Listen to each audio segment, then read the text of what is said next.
Okay, this is definitely not the best place to film video because it's next to a highway. Not so much a highway, but next to where the cars and the buses and everything is, so it could be noisy.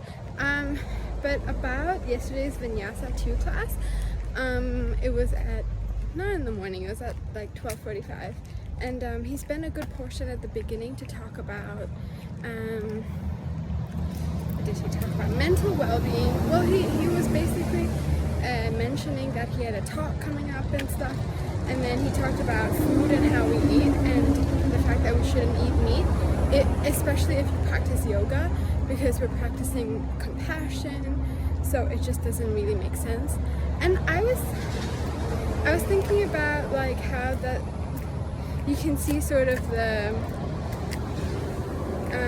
where commercial interests and like,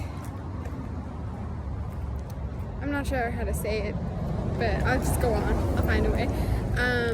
How commercial interests sort of like clash with but I don't know, the purpose of everything, because at Pure Yoga, Pure Fitness, they have Nude Food, the cafe, and they offer food with meat. Like they offer sandwiches, soups that have meat and dairy products in it, but then at the same time you have teachers who in the class say like we shouldn't eat meat.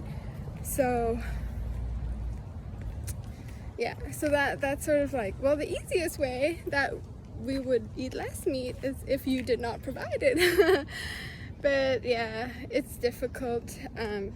As you said, it's just in our culture here, grew up with it, so it's not like in one go you're gonna just cut everything.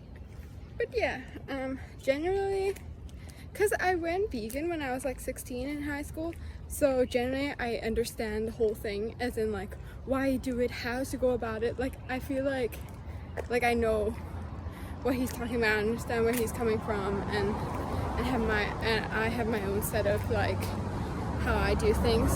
But yeah, generally plant-based is better for your health and everything anyways.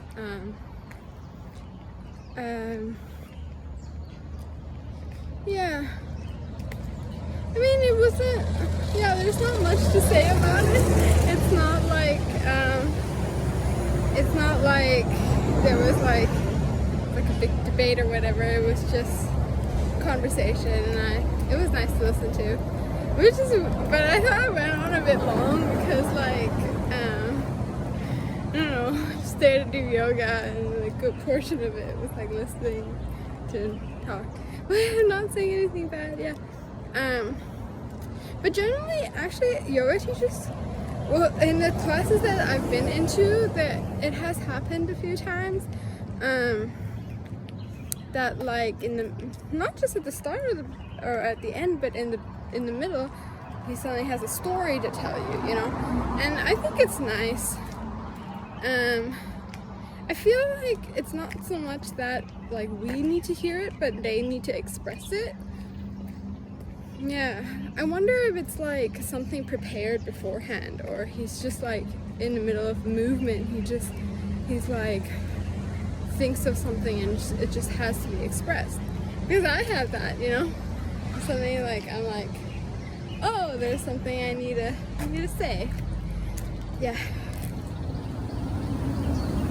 I guess so.